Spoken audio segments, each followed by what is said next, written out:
The 2018 F1 season had an amazing title fight until Sebastian Vettel put his Ferrari in the wall in Hockenheim. And after that, the season was actually still pretty decent. Belgium was a bore fest.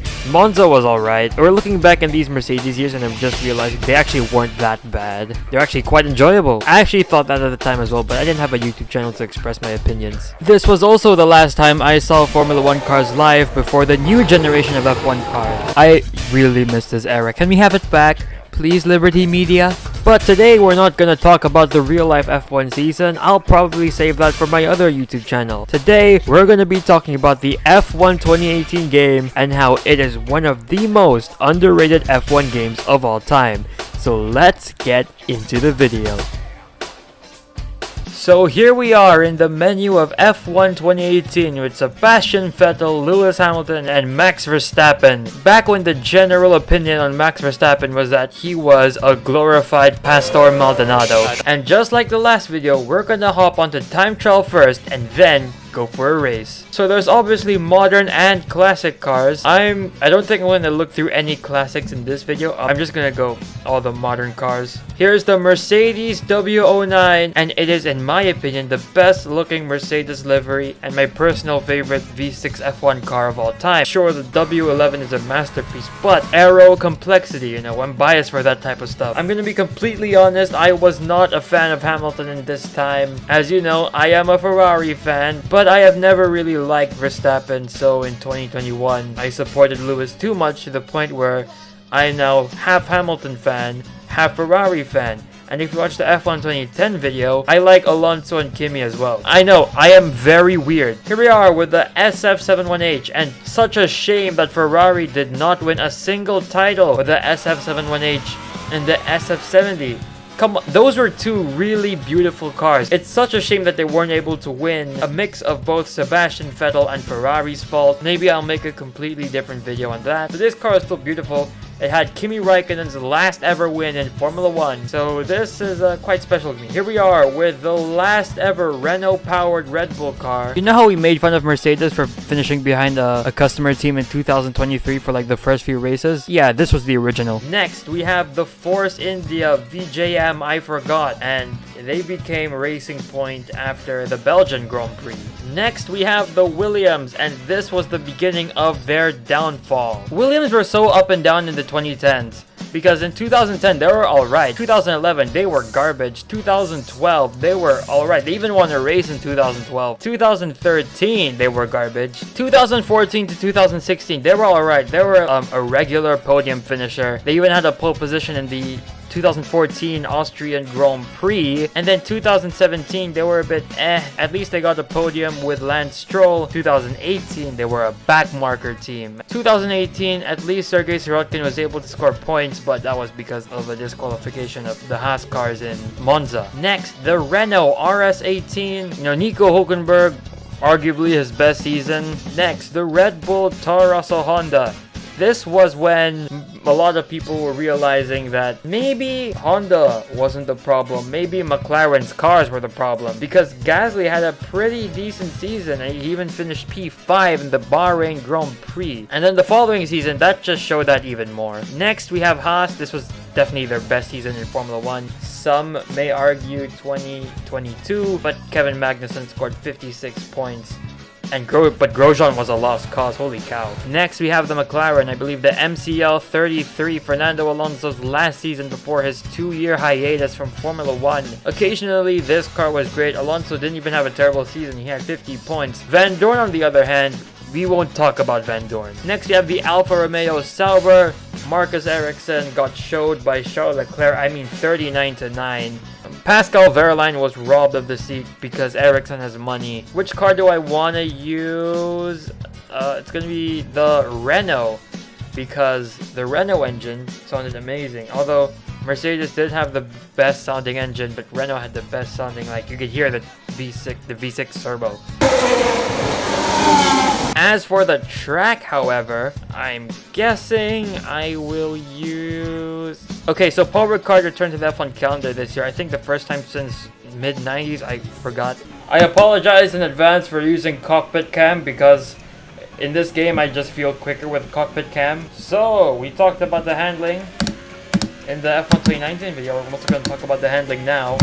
I mentioned F1 2019 had that weird moment where if you went to a swooping corner, your tires would slip, but you're not really going to spin, it just feels like you're going to. It's not as present here, as I'm going quite slow now because I'm trying to commentate. It's not as present here, but it is present sometimes, especially if you downshift a bit too aggressively. But for the most part, this feels quite similar to F1 2020, and just like F1 2020, I could kind of feel the car planted to the ground. I find it amazing that this was the peak of like having aero bits on an F1 car. They're not as grippy as the 2020 cars. Whoa, there you go. Okay. Well, I spun. Now I mentioned in the F1 2019 video as well that this looked more realistic than F1 2019, and hopefully you can see that here. The track lighting just looks more believable. I don't know, there's just something about this that looks more believable. Stuff like the heads-up display on the wheel. Come on, no car in real life is going to be using the F1 font on their heads-up display. Tarmac surface looks much better, as well as the tires. It didn't have that weird split in the middle. I know they were trying to recreate the shine on the 2019 tires, but it wasn't that dramatic. It looked almost like 2008 tires. The overall handling for me is just much better than F1 2018, than F1 2019. First of all, the brakes feel much better. F1 2019 they just felt like even if you put a minimal braking effort, you're gonna lock up. That's mainly present on flowy tracks. It seems like it just doesn't work with flowy tracks. And as I said that, I'm locking up here, but I think that's all I have to say about the handling. And now let's get into a race. So I have decided to use the Force India using Esteban Ocon at Spa. And that's because the 2018 Belgian Grand Prix shaped F1's future more than you probably think. Most people remember the 2018 Belgian Grand Prix for Here Comes Sebastian Vettel, or the crash at turn 1 between Leclerc, Hülkenberg and Alonso. But the 2018 Belgian Grand Prix is important because this is when Lawrence Stroll bought Force India out from that Indian guy, I forgot his name, pretty much setting up the future for Formula 1, because if he didn't buy Force India, they might not even become Aston Martin right now. They might not even be on the grid. And as for Esteban Ocon, if Force India were to stay in Formula 1, he might have stayed with Force India for the 2019 season. Stroll might have stayed with Williams. They probably wouldn't have copied the Mercedes in 2020. So yeah, just a lot of butterfly effects happening with Lawrence Stroll buying Force India. And they also qualified on the second row that race. Bottas on pole. 2018 is probably Bottas' worst season. Vettel and Hamilton on the top 10. So Vettel's 5th, so there's not going to be any Here Comes Sebastian Vettel. Where did we qualify? We qualified P10. Okay, so here we go. Lined up on the grid. It's 1, 2, 3, 4, 5 red lights. Okay, I have to restart. That was late. I wasn't paying attention. Okay, paying attention to the lights this time. Here we go. Jumping into rich mix. Let's try and... Oh, never mind. I squeezed Grosjean into turn 1 as Hülkenberg locks up. Can we get Hülkenberg into Eau Rouge, into Radion? This was the year of... That's Radion actually, as we almost lose the back end. But we're now on the Kemmel Straight. This is where Here Comes Sebastian Vettel happened. And I think that's actually happening up ahead. I might have to check in the replays later. I have to go down the inside of Sainz. And I did something very... this time properly. Don't do anything stupid. Looks like Sebastian Vettel now climbed up the order. Raikkonen, after starting P4, is in P6. Why am I fighting with the front runners? Did we get the RP20 in 2018? Can we get Sainz on the outside? No, we can't. So Grosjean in P7. Sebastian Vettel's in the lead. Buddy went from P5 to P1. Whoa. Oh, never mind. Bottas is in the lead. Vettel went from P5 to P2. Here's quite a bit of fuel already. Let's see if we can get Sainz going into bus stop chicane.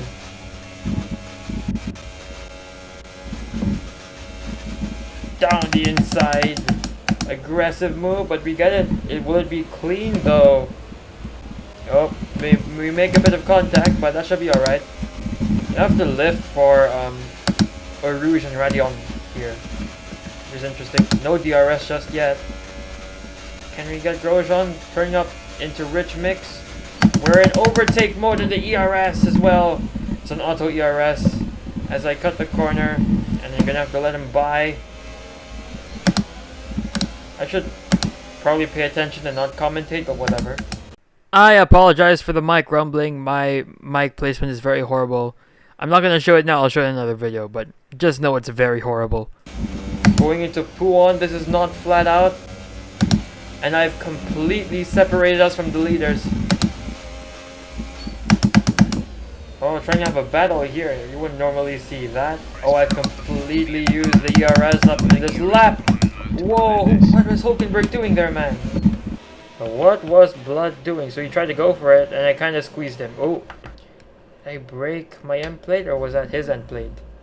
It was his. Okay. Or was just a bit of carbon fiber. I guess I'm to blame. But you can see I was closing the door. Why would you still go for it? So, yeah, whatever. It's just AI anyways. I'm actually enjoying this, even though I'm not doing so great.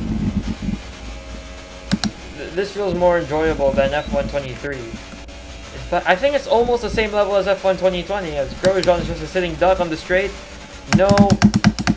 Oh, I got the fastest Sector 1, but that's immediately ruined by how slowly these guys are going. Yeah, I'd say this handling is as good as F1 2020. Oh, going a bit wide. Alright, so you can see there, Grosjean getting a run on Sainz. What will he do when going to the bus stop? It seems like he's not going to do anything.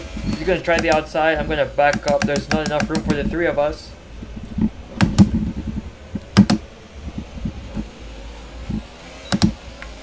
Alright, DRS open now. That's actually quite useless though.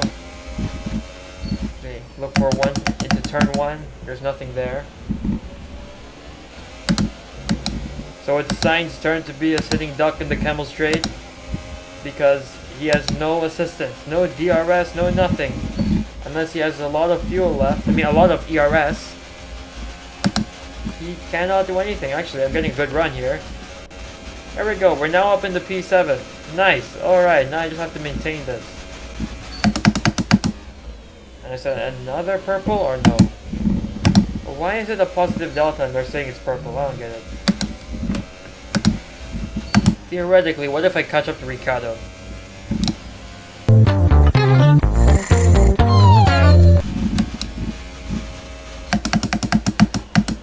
Going to the bus stop chicane as Vettel sets the fastest lap. Looks like he caught up quite a bit to Bottas, but we don't care about that. Finished P7, that's not bad in this Force India. Hi Valtteri, oh my gosh, I just realized how unrealistic this is. Bottas did not win a race in 2018. Okay, so who was the guy in dead last? It is Lance Stroll. Now let's do another track car combo, shall we? Okay, so let's do one that I actually witnessed live, and that is the W09, my favorite Mercedes, at Singapore. Is it a war crime that I'm not using that 771H? Whatever. So I set it to sunset because I think Singapore looks nice in sunset. I think it should be an Abu Dhabi type. So Bottas on pole again, very unrealistic. Ricciardo P2 in the front row. Hamilton third. Okay, that's all I needed to know. Oh wow, look at that. Hypersoft tires. Anyways. 5 red lights. And away we go. I got a decent run off the line. I have to pretty much let these guys... look at that. Vettel had an aggressive start. I had to back off a bit for Ricciardo. Going on to Esplanade Drive. There wasn't DRS here yet in 2018. They only added that in 2019. Alright, you don't really overtake in turn 1, but I probably can do that right now with Ricciardo. Nope, never mind.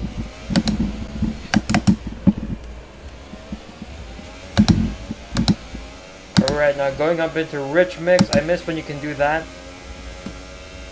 Going into turn 7. The dive bomb on Ricciardo. It worked. Well, that's more similar to Vettel and Gasly in 2019. Alright, can we have a Valtteri, it's James moment? Oh, I almost did a George Russell. Alright, we have Bottas now. We set the fastest lap at 38.2. Trying to force him into a switchback. We made contact here, but it's alright. No damage, no damage. Onto Raffles Boulevard. I'm gonna go into Rich Mix. Can we do a dive into turn 7? It doesn't look like it. Not close enough. Now we're looking for something into turn 8. Can we do it? Not quite. Felipe Massa! No, I can't. Okay, we're much closer than we were in the previous lap. And we even have DRS this time. The last lap we did have. Let's see. Not getting anything. Going to Rich Mix. Nope, nothing.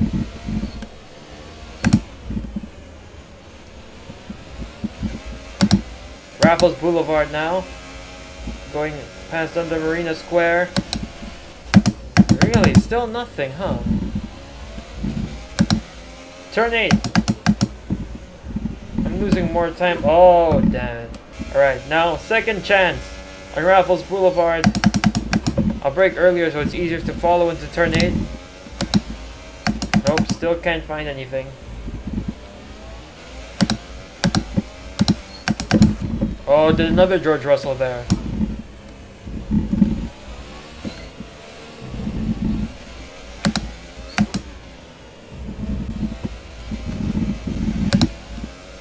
Alright, last chance, give me all or nothing. Last lap, give me last lap, all or nothing. Down the inside, what a dive! I had to cut the corner to avoid him.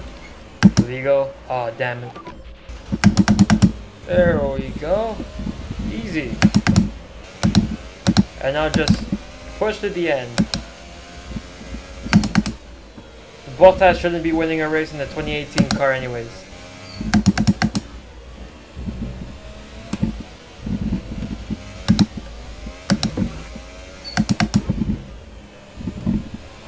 Under the grandstand one last time.